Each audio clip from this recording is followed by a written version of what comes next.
70-year-old William Harris walked slowly through the streets of Boston, leaning on his elegant cane. The autumn air was crisp and the golden leaves swirled around his feet. He stopped at a small cafe where he usually bought his morning coffee. "Good morning, Mr. Harris," the young barista smiled at him. "Black? No sugar, as usual?" William nodded. "Yes, Rebecca. And please add one of those wonderful croissants to your order."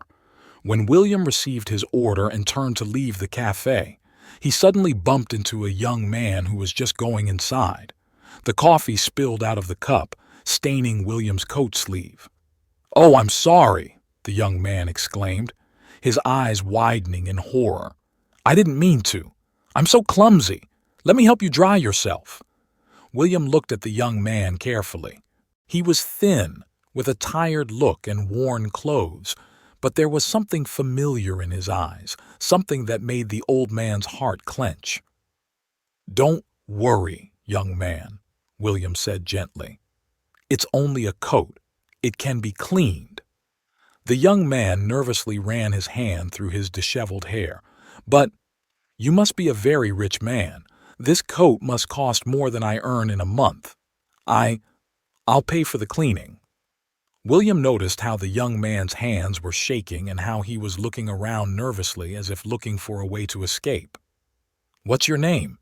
William asked, ignoring the promise of payment. "Thomas, sir. Thomas Brown." "Listen, Thomas." William gently put his hand on the young man's shoulder. "Why don't we sit down and have some coffee together? You look like you could use a break." Thomas hesitated. I can't afford it, sir. I don't have money even for coffee." William smiled. "Don't worry about that. My treat. Consider it compensation for my carelessness." Thomas looked embarrassed. "But I was the one who crashed into you." William waved his hand. "Come, sit down." They sat down at a table by the window. William ordered another coffee for himself and a large portion for Thomas, along with a sandwich. "Tell me about yourself, Thomas," William asked when their order was brought to them. Thomas twirled the cup in his hands excitedly. "There's nothing to tell, Mr. Harris. William Harris. Mr. Harris. I'm just a loser who can't find his place in life." William looked at the young man carefully. "What happened to your family? Do you have parents?" Thomas looked down. I never knew my real parents. I was raised in foster care, but it wasn't easy." William felt his heart clench. He thought of his own son, whom he had lost many years ago. "I understand," he said softly. "And now? Where do you live? What do you do?" Thomas smiled bitterly. "Living? How can you call that living? I sleep wherever I have to, sometimes in shelters, sometimes on the street. I haven't had a job in months. I don't even remember the last time I had a proper meal." William felt something inside him break. He saw before him not just a homeless young man, but a reflection of everything he feared for his own son. "Listen, Thomas," he said, leaning forward. "I want to help you, not as charity, but as an opportunity to start over. What do you say?" Thomas looked at the old man suspiciously. "Why? Why do you want to help me? You don't even know me." William smiled, but there was sadness in his eyes. "Let's say I see something in you familiar, something that reminds me of lost opportunities." Thomas was silent for a long time, looking into his cup. Finally, he looked up at William. I don't know what to say. It seems too good to be true." William held out his hand. "Then just say yes. Give me a chance to help you, Thomas." After a long pause, Thomas slowly reached out and shook William's hand. "Okay. Yes. Thank you, Mr. Harris." As they left the cafe, William could not shake the feeling that this chance meeting was more than just a coincidence. He didn't know where it would lead, but he was willing to take the risk to give Thomas a chance at a better life. William Harris was sitting in his spacious office, looking out the window at the garden where the gardener was pruning the rose bushes. He was thinking back to yesterday's meeting with Thomas. Something about the boy had touched his soul, reminding him of his own son, whom he had lost so many years ago. A knock on the door interrupted his thoughts. "Come in," William said, returning to his desk. Margaret, his longtime housekeeper and confidant, entered the room. "Mr. Harris," she said, holding a folder. "Here are the documents you asked me to prepare for young Mr. Brown." William nodded. "Thank you, Margaret. What do you think of this?" Margaret hesitated for a moment. "Sir, may I speak frankly?" "Of course. You know I always value your opinion. Mr. Harris, are you sure this is wise? To give this kind of money and opportunity to a person you've just met?" Margaret spoke cautiously, but her voice was full of concern. William sighed. "I understand your doubts, Margaret, but there is something about this boy, something that reminds me of Edward." At the mention of her lost son, William, Margaret gently put her hand on his shoulder. "I know, sir, but you can't replace Edward with the first young man off the street." "I'm not trying to replace him," William replied, but he sounded uncertain. "I just want to give a chance to a guy who needs it." At that moment, the phone rang. Margaret picked up the phone. "Harris residence." "Yes, he's here. Just a minute." She handed the phone to William. "This is young Mr. Brown." William picked up the phone. "Thomas, how are you?" "Mr. Harris." Thomas sounded tense. I'm not sure I can accept your offer." William frowned.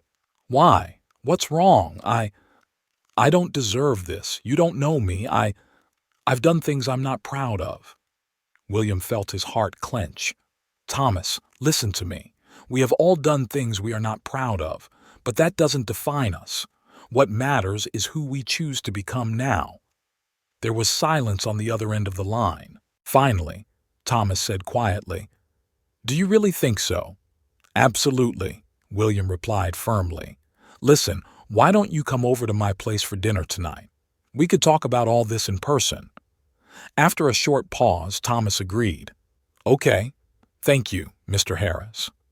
When William hung up the phone, he noticed that Margaret was still standing there, watching him with a look of concern on her face. "Don't worry, Margaret," he said with a slight smile. "I know what I'm doing."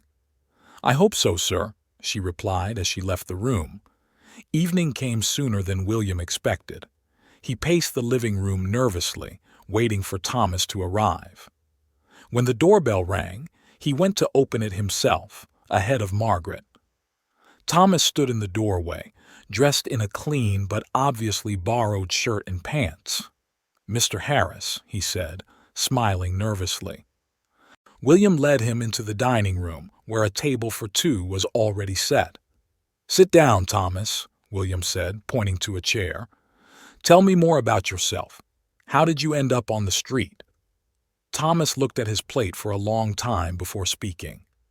"It's a long and not very pleasant story, Mr. Harris." "We have time," William said gently, "and I want to know the truth, whatever it is." Thomas took a deep breath. "I grew up in the system.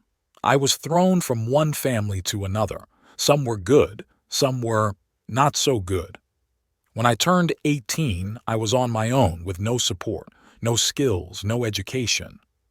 William listened without interrupting, feeling his heart sink with every word. "I tried to find a job, but without an education it was difficult. I started hanging out with the wrong people." Thomas looked down. I was involved in petty theft. Nothing serious, but enough to get me in trouble with the law." "And then what happened?" William asked quietly. "I got caught. I spent 6 months in prison. When I got out, it was even harder to find a job. And here I am." Thomas looked up at William. "Now, do you understand why I said I didn't deserve your help?" William was silent for a few seconds, thinking about what he had heard. Then he reached out and put his hand on Thomas's shoulder. "Thomas, you have made mistakes, but you also showed courage in telling me about it. That tells me more about your character than your past." Thomas looked shocked. You're not angry? You don't want me to leave?" William shook his head.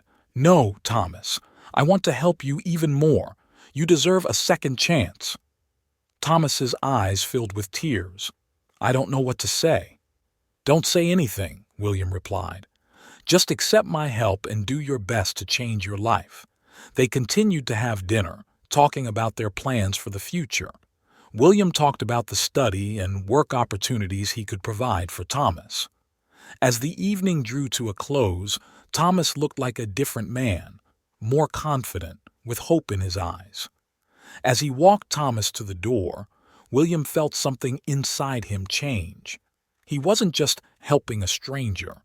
He was giving himself a chance to right the wrongs of the past that had haunted him for decades. "Thank you, Mr. Harris," Thomas said in parting. "I will not let you down." William smiled. "I know you won't. See you tomorrow, Thomas." Closing the door, William returned to the living room where Margaret was waiting for him with a cup of tea. "Well, sir?" she asked. "Are you still confident in your decision?" William nodded. "More than ever, Margaret. This guy deserves a chance. And maybe this is my chance, too. A chance to do something good, something important." Margaret sighed. "I hope you're right, sir. But be careful. Not all people are as sincere as you are." William smiled. "I know that, Margaret. But sometimes you have to take risks to make a difference. And I feel it's the right thing to do." As he went to bed that night, William felt something new emerge in his heart, a hope he hadn't felt in years. He didn't know where this road would lead, but he was ready to follow it to the end. 3 weeks have passed since William Harris offered his help to Thomas Brown. During this time, life in the Harris mansion has changed significantly. Thomas has moved into one of the guest rooms, and his presence has brought new energy to the once quiet house. Margaret, William's housekeeper, watched these changes with a mixture of curiosity and concern. She couldn't help but notice the change in her employer's mood. William, who had been living in the shadow of his loss for years, now seemed more lively and energetic. One morning, when Margaret brought William his usual cup of coffee, she found him talking to Thomas in his office. Margaret," William smiled. "Thank you for the coffee. Thomas was just telling me about his plans for his studies." Thomas nodded, smiling broadly. "Mr. Harris has offered to pay for my accounting courses. Can you believe it?" Margaret smiled tightly. "That's very generous of Mr. Harris." William did not notice the tension in Margaret's voice and continued. "Thomas has a natural knack for numbers. I'm sure he'll make an excellent accountant." When Margaret left the office, she couldn't shake the feeling that something was wrong. She had been working for William Harris for over 30 years and had never seen him so enthusiastic about someone.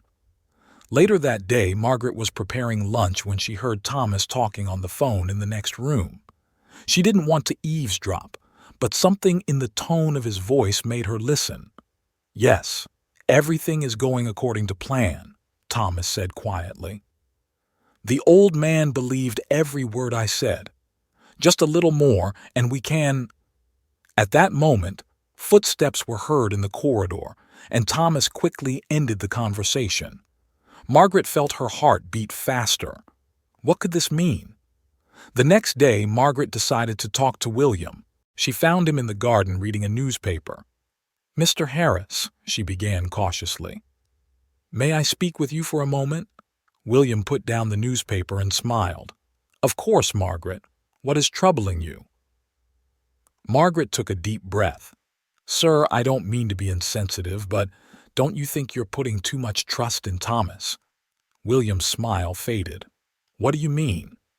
"Well," Margaret chose her words carefully, "you've only known him for a few weeks, and already you're offering to pay his tuition, giving him access to your house." William frowned. "Margaret, I appreciate your concern, but I'm not a child. I know what I'm doing." "But, sir," Margaret insisted, "yesterday I overheard Thomas talking on the phone. He said something about a plan and that you believed every word he said." William froze for a moment, but then shook his head. "Margaret, you must have misunderstood. Thomas is a good guy. He deserves a chance." Margaret sighed. "I just want you to be careful, sir. Not all people are as honest as you are." William gently put his hand on Margaret's shoulder. "I understand your concern, but believe me, I know what I'm doing. Thomas reminds me of Edward. Maybe this is my chance to make up for the mistakes of the past." Margaret wanted to say something else, but realized it was useless. She nodded and went back into the house, feeling her heart clench with anxiety. Meanwhile, Thomas sat in his room, flipping through the pages of the expensive book William had given him. He could not believe how quickly his life had changed. Just a month ago, he was sleeping on the street, and now he was living in a luxurious mansion with prospects for the future. But along with his gratitude, Thomas also felt an acute sense of guilt. He recalled his phone conversation with his former accomplice, Jack. Jack had insisted that Thomas take advantage of William's trust and steal valuables from the house. "You have a unique opportunity," Jack said. "Think of all the money we could get." Thomas shook his head, trying to push those thoughts away. He really wanted to change, to start a new life, but the burden of the past and the fear of the future kept him busy. In the evening of the same day, William invited Thomas to dinner in the city. They were sitting in an elegant restaurant, and William talked about his plans for Thomas's future. "I think after you finish your accounting course, we could find you a position in one of my companies," William said, smiling. "What do you think about that?" Thomas felt his throat tighten with emotion. "Mr. Harris, I don't know how to thank you. You've done so much for me." William waved his hand. "No need to thank me. I'm just glad I could help." Suddenly, Thomas felt that he could not keep it all to himself any longer. "Mr. Harris, I have something to tell you." William looked at him carefully. "What is it, Thomas?" Thomas took a deep breath. I have not been completely honest with you. When you met me, I was planning a robbery. My former accomplice is still trying to convince me to rob you." William froze, his eyes widening in shock. Thomas hurried to continue. "But I don't want to do that. You've given me a chance I never had before. I want to change, I really do. It's just, I'm afraid my past won't let me go." There was silence for several long seconds. Thomas could feel his heart beating wildly, waiting for William's reaction. Finally, the old man spoke. "Thomas, I appreciate your honesty. It says a lot about you that you decided to tell me the truth." Thomas looked at William in disbelief. You're not angry?" William shook his head. "Angry? No. Disappointed? A little. But I realize that change is not easy. The important thing is that you have chosen the right path." Thomas felt tears come to his eyes. "I won't let you down, Mr. Harris, I promise." William smiled gently. "I know you won't, but we will need to talk about your former accomplice. We can't let him threaten your new life." When they returned home, Margaret was waiting for them in the living room. She immediately noticed that something had changed. William looked more serious than usual, and Thomas seemed both relieved and tense. "Is everything all right, sir?" she asked, unable to hide her concern. William nodded. "Yes, Margaret. Everything is fine. In fact, better than fine." Thomas proved today that he really wants to change his life. Margaret looked from William to Thomas, not understanding what was happening. William continued, "Margaret, I know you care about me, and I'm grateful for that. But I ask you to trust my decision about Thomas. He deserves this chance." Margaret nodded slowly, still not completely convinced, but ready to accept William's decision. That night, lying in bed, Thomas could not sleep for a long time. He thought about how one chance meeting had changed his entire life. He thought about William's kindness and how much he wanted to live up to his trust. And for the first time in many years, Thomas felt real hope for the future.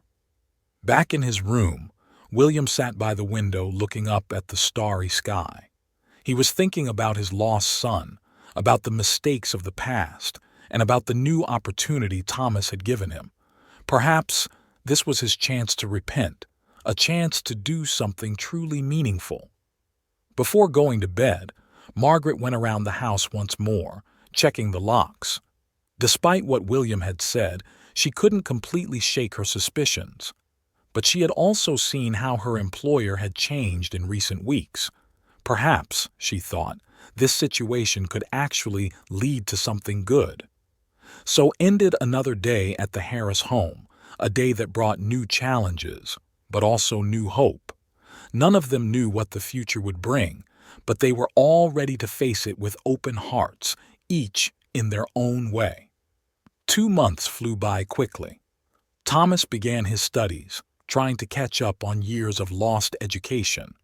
In the evenings, he sat in William's library, surrounded by accounting and finance textbooks. He often fell asleep right at the table, and Margaret would find him there in the morning with a page mark on his cheek. One evening, William came into the library and saw Thomas rubbing his eyes. "What's wrong?" William asked, sitting down across from him.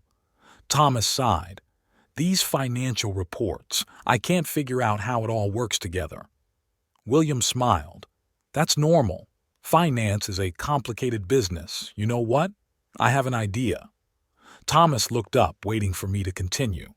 "How about you start working part-time in the finance department of one of my smaller companies? It'll give you some hands-on experience." Thomas's eyes widened. Are you sure?" "I don't know much about it yet."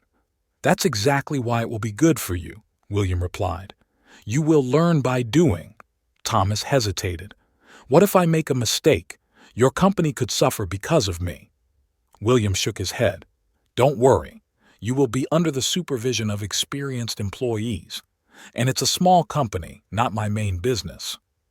The next day, Thomas nervously adjusted his tie as he stood in front of the mirror. The suit that William had bought him was an odd fit. Margaret, passing by, stopped. "Where are you going dressed like that?" "Mr. Harris got me a job at one of his companies," Thomas answered. "Part-time while I study." Margaret frowned. "And you'll be working in finance?" Thomas nodded, sensing her distrust. "I know you don't trust me, Margaret, but I really want to change." Margaret looked at him for a long time, then sighed. "Just be careful and don't let Mr. Harris down."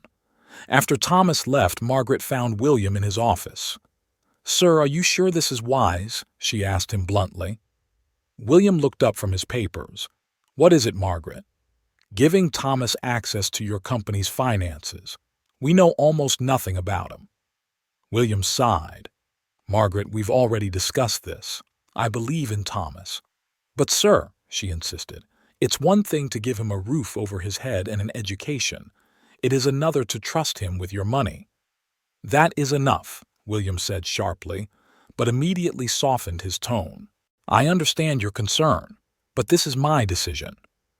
Margaret nodded, realizing that further arguments were futile. Meanwhile, Thomas arrived at the office. The small building on the outskirts of town looked modest compared to William's headquarters he had seen earlier.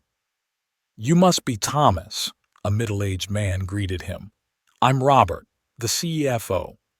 "Pleased to meet you, sir," Thomas replied nervously. Robert showed him around the office, introducing him to his colleagues. Thomas noticed some of them whispering as they looked at him. "Don't mind them," Robert said. "It's just that we don't often get people who come to us on Mr. Harris's personal recommendation." Thomas nodded, feeling even more responsible. The first day was more difficult than Thomas had expected. He tried to figure out the accounting system, but there were many things he didn't understand. Several times he made mistakes that had to be corrected by his colleagues. At the end of the day, Robert took him aside. "Listen, Thomas, I can see that you are trying, but you still have a lot to learn. I want you to know that you're going to have to work as hard as anyone here. Being recommended by Mr. Harris doesn't give you any special privileges." Thomas nodded. "I understand, sir. I'm ready to work and learn." When Thomas returned home, he was exhausted. William was waiting for him in the living room. "How was your first day?" he asked. Thomas told him honestly about his difficulties and mistakes. William listened intently. "That's normal," he finally said. No one expects you to know everything right away. The main thing is not to give up and keep learning." Thomas nodded, feeling grateful for the support. Late at night, sitting in his room, Thomas took out an old photo of his mother. He looked at it for a long time, thinking about how his life had changed. Suddenly, his phone vibrated. The message was from an unknown number. "Tom, we have to talk. Don't forget who you really are. Jay." Thomas felt his heart sink. He knew it was from Jack, his former accomplice. Part of him wanted to respond, to return to a familiar life. But the other part of him realized what a chance he had received from William. After much thought, Thomas deleted the message. He decided that tomorrow he would tell William about it. Maybe together they could find a way out of this situation. Going to bed, Thomas felt a mixture of fear and hope. He knew that the path to a new life would not be easy, but for the first time in many years, he felt that he had a real chance for a better future. In his office, William sat looking at an old photograph of a young man who looked very much like Thomas. He ran his finger over the picture, feeling the familiar pain of loss. "Edward," he whispered, "I couldn't save you, but maybe I can help Thomas, and maybe that will help me find peace." With these thoughts, William put the photo away and prepared for bed, knowing that tomorrow would bring new challenges. 3 months have passed since Thomas started working for William's company. During this time, he had greatly improved his skills in accounting and finance, but he still felt new to the business world. One morning, Thomas woke up to the sound of voices coming from the first floor. He cautiously left his room and went to the stairs, trying to make out what was being said. "William, you can't keep doing this." It was Margaret's voice, and she sounded tense. "You're alienating all of us for this guy." "Margaret, I told you this is my decision," William replied, calmly but firmly. "But you didn't even notice that you missed your granddaughter's birthday last week." Margaret's voice was trembling with emotion. "You are so focused on Thomas that you forget about your real family." Thomas froze, feeling his heart clench. He didn't know William had a granddaughter. I haven't forgotten," William replied, but he sounded uncertain. "I've just been busy." "Busy doing what? Helping a guy you barely know?" Margaret couldn't help herself. "What about Elizabeth? She called you 3 times last week and you didn't even return her calls." Thomas felt his cheeks burn with shame. He didn't want to be the cause of any problems in William's family. "I will talk to Elizabeth," William said tiredly, "and I will make things right with my granddaughter. Just give me time, Margaret." "Time?" Margaret sighed. "William, you're not getting any younger. How much more time do you want to spend on?" At that moment, Thomas accidentally hit a vase on the table by the stairs. The vase fell to the floor with a crash, breaking into small pieces. The conversation downstairs came to an abrupt end. A few seconds later, William and Margaret appeared at the foot of the stairs. "Thomas?" William asked in surprise. "What are you doing here?" Thomas felt his face burn with shame. I heard voices and I'm sorry. I didn't mean to eavesdrop." Margaret gave him a cold look. "Of course you didn't. You just happened to be here when we were discussing private matters." "Margaret," William warned, but she had already turned and walked into the kitchen. William sighed and looked at Thomas. "Don't mind her. Margaret's just worried about me." Thomas shifted nervously from foot to foot. "Mr. Harris, I didn't know I was causing problems for you and your family. Maybe I should leave." William shook his head. "Don't even think about it. You're not causing any problems, it's complicated." He was silent for a moment, then added, "Just keep doing what you're doing. Study, work, everything else. I'll figure it out." Thomas nodded, but the feeling of guilt never left him. Over the next few days, the atmosphere in the house was tense. Margaret hardly spoke to Thomas, and William seemed distracted and anxious. At work, Thomas tried to focus on his duties, but his thoughts kept returning to the overheard conversation. His co-workers noticed his condition. "Are you okay, Thomas?" asked Linda, one of the accountants. "You don't seem to be yourself today." Thomas tried to smile. "I'm fine. Just thinking a lot." Linda nodded.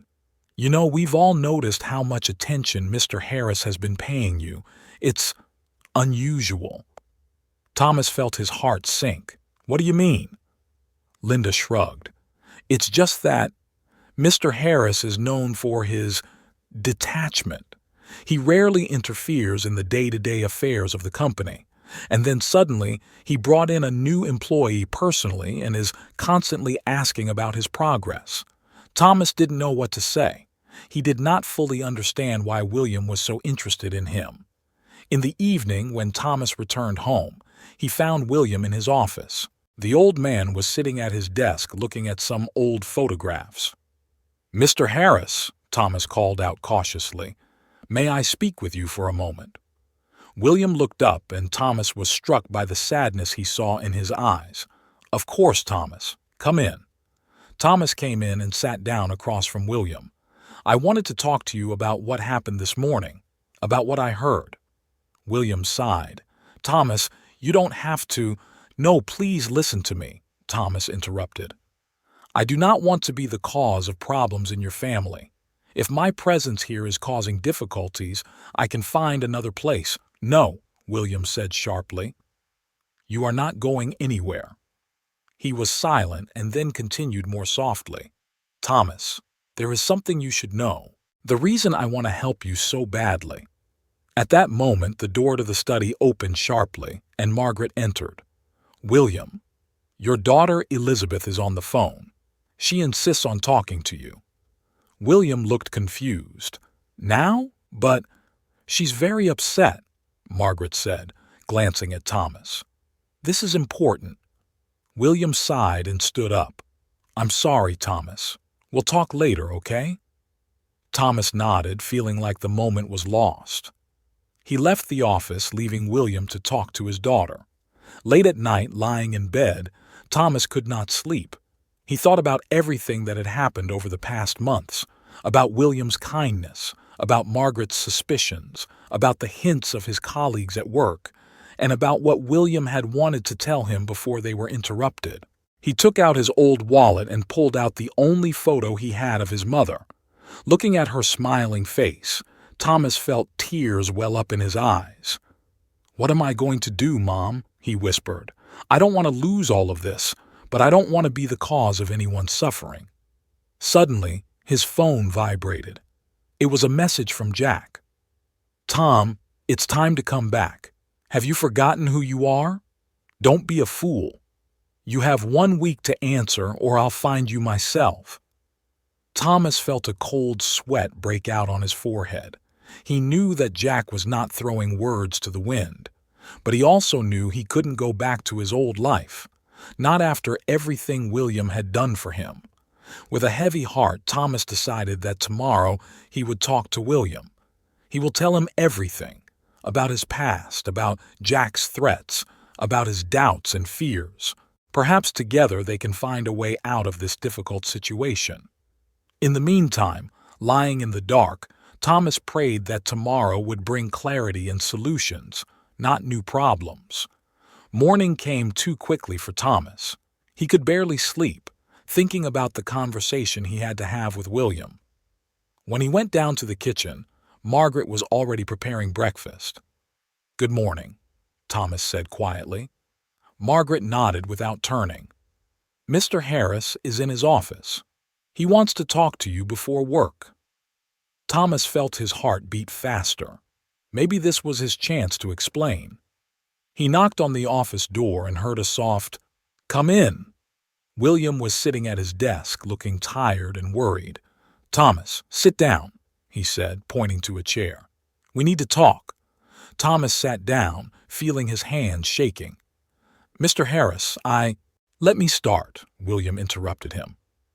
"Yesterday I spoke to my daughter, Elizabeth. She's very upset that I'm paying so much attention to you and so little to her and her daughter." Thomas looked down. I understand. I didn't mean to cause any problems in your family. William sighed. It's not your fault, Thomas. It's my responsibility. But there is something you should know. He was silent for a moment, as if collecting his thoughts before continuing. I had a son, Edward. He disappeared when he was 10 years old.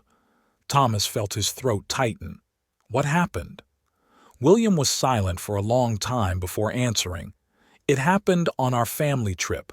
We were at an amusement park, and at some point, he just disappeared. We looked everywhere. The police were involved, but we never found him. Thomas looked at William, feeling his heart clench with the old man's pain. When I met you, William continued, something about you reminded me of Edward. Not your appearance, but perhaps your spirit, your energy. I thought, maybe this is my chance to help someone I couldn't help then. Thomas felt tears welling up in his eyes. Mr. Harris, No, listen, William interrupted him. I know you're not Edward, but helping you made me feel like I was doing something right, something I couldn't do for my own son. Thomas took a deep breath. I understand, and I'm grateful for everything you've done for me. But there's something you should know about me. He pulled out his phone and showed William a text message from Jack. It's from my former accomplice, Thomas said in a shaky voice. He's threatening me, and I'm afraid that he might not only hurt me, but you as well. William read the message carefully, his face becoming serious. Do you know what he might do? Thomas nodded. Jack is dangerous. He knows about my past crimes and could use it against me. Or worse, he could try to rob you, knowing I'm here. William was silent for a long time, thinking about what he had heard. Finally, he said, Thank you for telling me about this, Thomas. We will solve this problem together. But how? Thomas asked. I don't want to put you in danger. William shook his head. You are not putting me in danger. We'll go to the police and tell them everything. Thomas felt panic grip him. But they can arrest me for my past crimes. I'll talk to my lawyer, William said firmly. We'll find a way to protect you. The important thing is that you're not alone in this anymore, Thomas. At that moment, the door to the office opened sharply, and Margaret entered. Her face was pale. William, the office just called.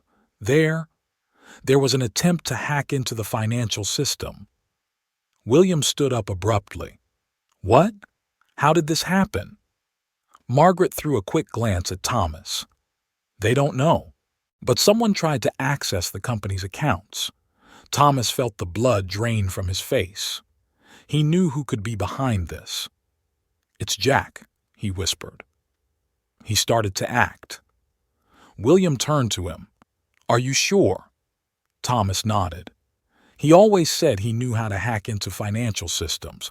I never thought he would actually do it. William took a deep breath. All right, here's what we're going to do. Margaret, get on the phone with our security team and tell them to beef up security on all systems. Thomas, you're coming with me to the office. We need to understand exactly what happened. Margaret looked concerned.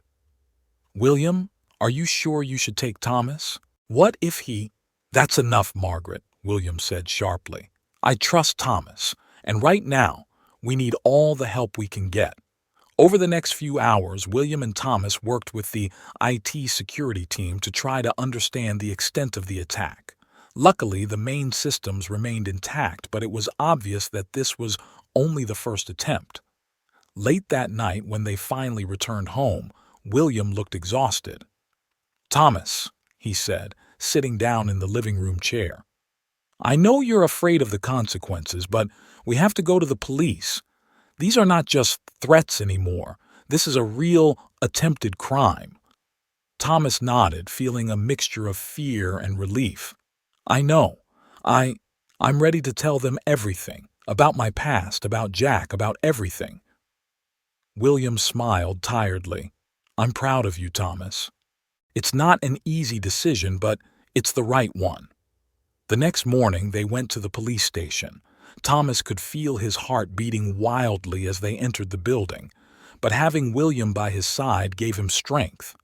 Over the next few hours, Thomas told the detectives everything about his difficult childhood, about meeting Jack, about their petty crimes that gradually became more serious, and about how meeting William changed his life. The detectives listened intently, asking questions and taking notes. When Thomas finished, one of them said, "Mr. Brown, do you understand that this information could lead to your arrest?" Thomas nodded. "I understand, but I am ready to take responsibility for my past actions." William put his hand on Thomas's shoulder. "Officers, I understand that the law is the law, but I'm asking you to consider that Thomas came here voluntarily and provided information that could help prevent a serious crime. He has truly changed and deserves a chance." The detectives looked at each other, and then the older one said, "We'll review your situation, Mr. Brown. For now, you are free to go, but stay in the city. We'll be in touch with you shortly." As they left the police station, Thomas felt a huge weight lift off his shoulders. "Thank you, Mr. Harris," he said quietly, "for everything." William smiled. "Don't thank me, Thomas. You took this important step yourself, and I'm sure everything will be fine." On the way home, they both felt that this was the beginning of a new phase in their lives, a stage full of challenges but also hope for a better future. A week has passed since Thomas and William's visit to the police. Life at the Harris mansion seemed suspended in a state of limbo. Thomas continued to go to work, but each ringing of the phone made him nervously shudder, waiting for news from the police or, worse, from Jack. One evening, when Thomas returned from work, he found William in the library. The old man was sitting in a chair holding an old photo album. "Mr. Harris?" Thomas called cautiously. William looked up, and Thomas was struck by the sadness he saw in his eyes. "Ah, Thomas," William said tiredly. "Come in, please." Thomas came in and sat down across from William. The old man silently handed him the album. On the open page was a photograph of a little boy smiling at the camera, holding a large fish. "That's Edward," William said quietly. "This photo was taken a week before he disappeared." Thomas picked up the album carefully, feeling the weight of not only the book but the story behind it. "He looks happy," Thomas said softly. William nodded. He was a happy boy, energetic, curious, always wanted to know how things worked.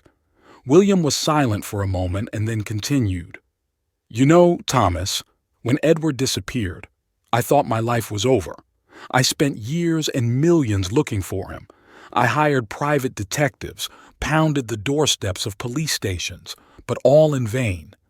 Thomas listened, not knowing what to say.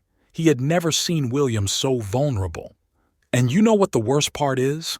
William continued. "I was so focused on finding Edward that I forgot about those around me. My daughter, Elizabeth, she grew up feeling like her father loved the ghost more than he loved her." Thomas felt his throat tighten.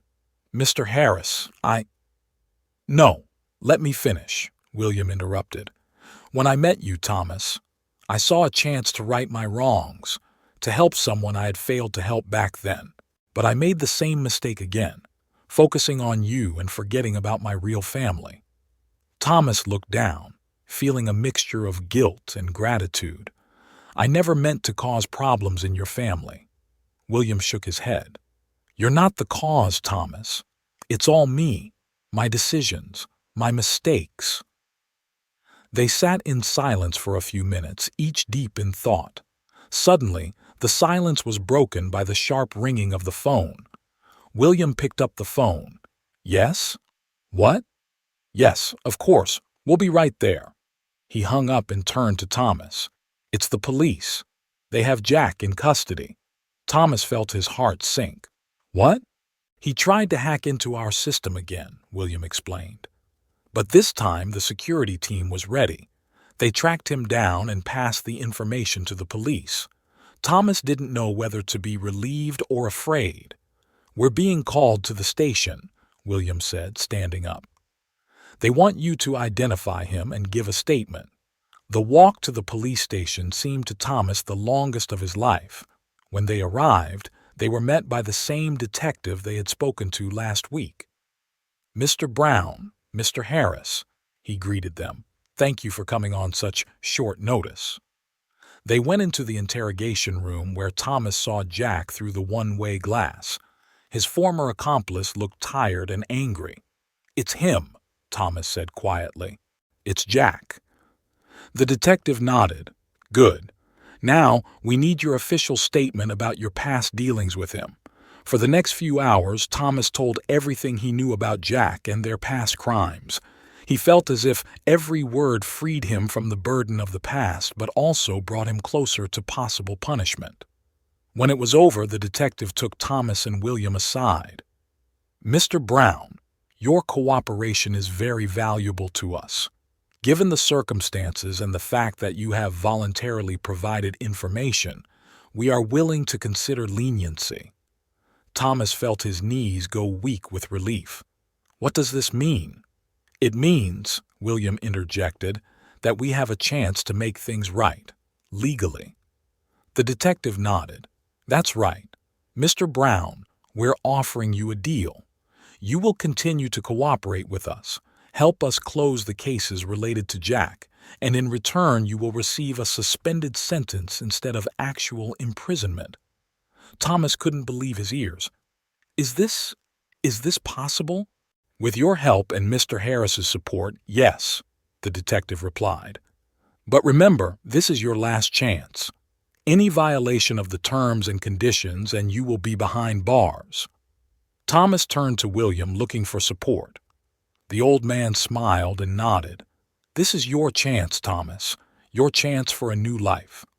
On the way home, Thomas felt as if he had woken up from a long nightmare. He knew that there was still a lot of work and challenges ahead, but for the first time in a long time, he felt real hope. When they entered the house, Margaret met them. She looked worried. "William," Elizabeth called. "She is very worried and wants to talk to you." William sighed. "Thank you, Margaret. I'll call her back right away." Before he went to his office, William turned to Thomas. "Thomas, I want you to know something. What I said earlier about Edward and my mistakes.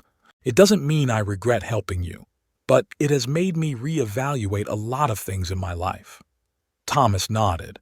"I understand, Mr. Harris, and I'm grateful for everything, but maybe it's time for me to become more independent." William smiled. "You may be right, but remember, you will always have my support." When William left to talk to his daughter, Thomas remained standing in the hall, feeling his life changing again. He knew there were still many challenges ahead, but now he was ready to face them with renewed strength and determination. 2 months have passed since Jack's arrest. Thomas's life gradually settled into a new rhythm. He continued to work for William's company, but now lived in a small rented apartment nearby. This decision was not easy for him, but he realized that it was a necessary step towards independence. One morning when Thomas came to work, he noticed that his colleagues were looking at him strangely. Some looked away, others whispered behind his back. He tried to ignore it, but the feeling of unease did not leave him. Around noon, Robert, the CFO, called him into his office. "Thomas, please come in," Robert said when he knocked on his office door. Thomas entered and sat down across from Robert. He looked worried and tired. "Thomas, we have a problem," Robert began without preamble. "Last night, the system detected unusual activity on one of our accounts. Someone tried to transfer a significant amount of money to an unknown account." Thomas felt his heart sink. "What? But how is this possible?" Robert sighed. "We're still looking into it. But, Thomas, I have to ask, do you know anything about this?" Thomas felt the blood drain from his face. You think it's me?" "I don't think anything," Robert answered quickly. "But you realize that, given your past, we have to check all the possibilities." Thomas felt anger and resentment rise within him. I would never betray Mr. Harris's trust. Never. Robert raised his hands in a conciliatory gesture. I understand your feelings, Thomas, but we have to be objective. The security service has already started an investigation. For now, we're asking you to take a few days off until everything is cleared up. Thomas felt the ground slipping away from under his feet. Everything he had worked so hard to build over the past month seemed to be crumbling before his eyes. As he left Robert's office, Thomas could feel the eyes of his colleagues on him. Now he understood the reason for their strange behavior. They all knew about the suspicions about him. He quickly gathered his things and left the office, feeling overwhelmed with emotion. The first thing he did was call William. "Mr. Harris," he said when William answered, "I need to talk to you. It's urgent." An hour later, Thomas was sitting in William's office, telling him everything that had happened. "I don't understand," he said when he finished the story. "How could they think it was me, after everything that happened?" William listened to him carefully, his face serious. "Thomas, I believe you, but you must understand that this situation looks suspicious. We have to give the security service time to investigate." Thomas felt despair grip him. "But what if they don't find the real culprit? What if everyone keeps thinking it was me?" William sighed. "We won't let that happen. I will personally oversee the investigation. But Thomas, you must be prepared for the fact that not everyone will believe you as easily as I do." These words hurt Thomas. He suddenly realized how fragile the trust he had worked so hard to build over the past months was. The following days were a real test for Thomas. He sat in his small apartment not knowing what to do. Several times he tried to contact his colleagues, but most of them did not respond to his messages. On the third day, he was unexpectedly visited by Margaret. She brought him food and news from William. "The investigation is ongoing," she said, placing containers of food on the table. "Mr. Harris asked me to tell you that he is doing everything he can to speed things up." Thomas looked at Margaret with gratitude. "Thank you, Margaret. And do you believe me?" Margaret looked at him for a long time before answering. "I believe that people can change, Thomas. But I also know how hard it can be to break ties with the past." Her words left Thomas with a sense of uncertainty. He realized that even if his name was cleared, it would not be easy to regain his trust. On the 5th day of his suspension, Thomas received an unexpected call. It was the detective who had worked on his case before. "Mr. Brown," the detective said, "we have new information regarding an attempted theft at Mr. Harris's company. We'd like you to come down to the station to talk to us." Thomas felt his heart beat faster. "Of course, I'll come right away." When Thomas arrived at the police station, he was surprised to see William there. "Mr. Harris?" he asked in confusion. "What's going on?" William looked tired, but there was a spark of hope in his eyes. "Thomas, I think we've found the real culprit, but we need your help to prove it definitively." Thomas felt a wave of relief wash over him, but at the same time, he realized that this was not the end of his ordeal. There was a long way to go to restore trust and his good name. The investigation continued for several more days, but finally, the truth came out. It turned out that one of the company's longtime employees, who had access to the financial systems, was behind the theft attempt. He tried to transfer the money to an offshore account, using a complex scheme to cover his tracks. When everything came to light, William personally apologized to Thomas for his suspicions and distrust. "Thomas," he said, sitting in his office, "I cannot express how sorry I am for everything that has happened. You didn't deserve to be suspected and distrusted." Thomas nodded, relieved but still wary. "I understand, Mr. Harris. It was a difficult situation for everyone." William sighed. "Yes, but that's no excuse. I want to make it up to you somehow, and I have a suggestion." He took an envelope from his desk drawer and handed it to Thomas. Here is a check for a considerable sum. I want you to take this money and start a new life. Maybe move to another city, start your own business, whatever you want." Thomas was shocked. "Mr. Harris, I can't accept such money." "You can and you will," William said firmly. "Consider it compensation for all the trouble and seed money for your future. You deserve a fresh start." After much thought and discussion, Thomas agreed to accept the money. He decided to move to another city and start from scratch. It was not an easy decision, but he felt it was the right move. A month later, Thomas was already settling in at his new place. He rented a small apartment and started looking at options for starting his own business. William called him regularly, asking how he was doing. One day, Thomas received a call from a detective who had previously worked on his case.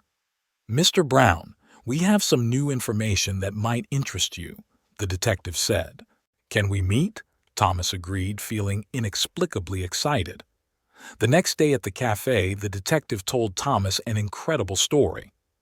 "During our investigation, we did some additional analysis of your past. And do you know what we found? Your DNA matches the DNA of the missing son of the millionaire William Harris." Thomas felt his heart sink. "What? That's impossible." The detective continued. "Edward Harris disappeared when he was 10 years old. You were found around the same time, but with no memory of your past. It seems that you are the missing boy." Thomas could not believe his ears. All these months, all the help and support William had given him suddenly took on a new meaning. "But how is this possible?" Thomas asked in a trembling voice. "We conducted a paternity test," the detective replied. "The results are unequivocal. William Harris is your biological father." Thomas felt his world turning upside down. He remembered William talking about his missing son, and everything suddenly fell into place. "Does William know?" Thomas asked. The detective shook his head. "No, we wanted to tell you first. The decision whether to tell him is up to you." Thomas sat in silence for a long time, trying to process this information. His whole life, all his memories suddenly seemed alien and unfamiliar. "What should I do now?" he finally asked. The detective replied gently, "That's your decision, Mr. Brown. Or should I say, Mr. Harris? But I think William deserves to know the truth." Thomas nodded, feeling a mixture of emotions, shock, confusion, but also a strange sense of relief at finally knowing the truth about his origins. "I need time," he said. "Time to process all this." The detective understood. "Of course, take as much time as you need. But remember that this information could change not only your life, but also the lives of William and his family." When Thomas returned to his apartment, he felt that his life had changed forever again.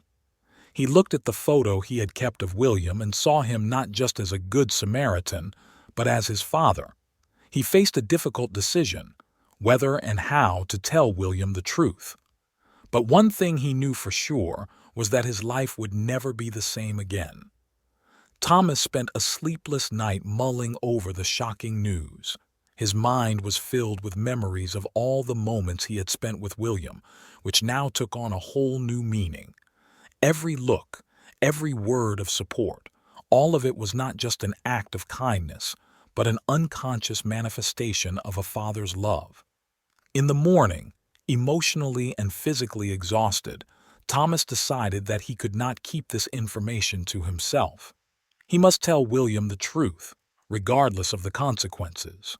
With trembling hands, Thomas dialed William's number. "Mr. Harris," he said when William answered, "we need to talk urgently. It's very important." William, hearing the tension in Thomas's voice, immediately felt alarmed. "Of course, Thomas. What is it? Are you all right?" "Yes, can you come over here? I don't think I can discuss this over the phone." William agreed without hesitation. "I'll be at your place tomorrow morning. Hold on, Thomas." The next day, William arrived in Thomas's new city. They met in a small park near Thomas's apartment. When William saw Thomas, he immediately noticed how exhausted and worried he looked. "Thomas, what's going on?" he asked with concern. Thomas took a deep breath, trying to gather his thoughts. "Mr. Harris, William, there's something you need to know. It, it will change everything." William listened intently as Thomas began to tell him about his encounter with the detective, about the DNA test, about the shocking truth of their connection. With each word, William's face grew paler, and his eyes widened in shock. When Thomas finished, there was a long silence. William sat motionless, looking straight ahead, as if trying to comprehend everything he had heard. "Edward," he finally whispered, turning to Thomas. Are you my Edward?" Thomas nodded, feeling tears welling up in his eyes. "Yes, I think so, although I still can't believe it." William suddenly stood up and took a step toward Thomas, but stopped, as if he didn't know what to do next. "All these years," he said in a trembling voice, "all these years you have been alive, and I did not even know." Thomas also stood up. "I don't remember anything from that time. I don't remember you, our family, nothing." William finally closed the distance between them, and without saying a word, hugged Thomas tightly. They stood there for a long time, both crying from the joy of reunion and from the pain of the years they had lost. When they finally pulled away, William took Thomas by the shoulders and looked closely into his face. "How could I not have noticed before? You look so much like your mother." "My mother?" Thomas asked. Is she alive?" William nodded. "Yes, Elizabeth is alive. She's been living apart for years. Oh God, we need to tell her, and your sister." Thomas felt his head spinning at all this information. "Sister? I don't even know what to say." William smiled gently. "We'll work it out, Thomas. One step at a time. The main thing is that you are back with us." They spent the rest of the day together, talking about the past, about what had happened over the years. William talked about the search, about how the family tried to cope with the loss. Thomas talked about his life in foster care, about the difficulties he faced. In the evening, when they were sitting in Thomas's apartment, William suddenly said, "Thomas, I want you to know, all these months of helping you, it wasn't just charity. Something about you, something drew me in, made me want to protect you. I realize now that it was the voice of blood." Thomas nodded. "I felt it too. Your kindness, your support. They seemed so natural, so right." William sighed. "I only regret one thing, that I couldn't protect you then, in the amusement park. That I let you disappear." Thomas put his hand on William's shoulder. "You are not to blame for what happened. What matters is that we found each other now." The next day they decided to return to William City together. They had to meet Elizabeth and the rest of the family to tell them the news. When they arrived at the Harris mansion, Margaret met them at the door. She immediately noticed a change in William and Thomas's behavior. "What's going on?" she asked anxiously. William took a deep breath. "Margaret, call the whole family. We have news. Incredible news." Over the next hour, a scene full of emotion played out in the mansion's living room.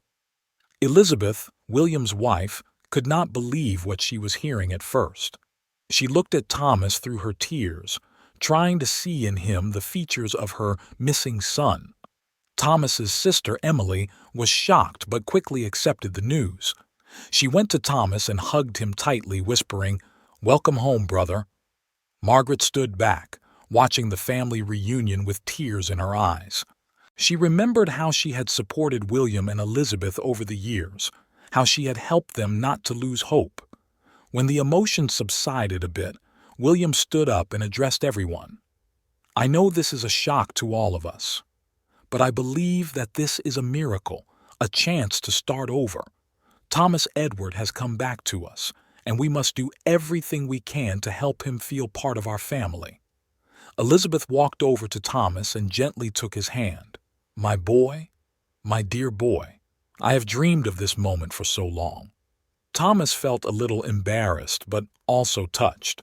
"I don't remember our past, but I want to get to know you all again. I want to become a part of this family." Emily smiled. "We'll have plenty of time to catch up. And you know what? Now I have a big brother who can protect me from the bad guys." Everyone laughed, feeling the tension ease. In the evening, when everyone went to their rooms, Thomas stayed in the living room trying to process everything that had happened. William joined him. "How are you, son?" he asked gently. Thomas nodded slowly. It still seems unreal, but also right somehow." William put his hand on Thomas's shoulder. "I know we have a long way to go. We will all need to get used to the new reality. But I want you to know that we love you, Thomas, and we will do everything we can to make you feel at home." Thomas smiled. "Thank you, Dad." That word sounded strange. William felt his heart fill with warmth. That was the end of this incredible day. A day that changed the lives of not only Thomas and William, but the entire Harris family. There were many challenges ahead, many moments of joy and perhaps difficulties, but they knew that they would now face them together as a reunited family.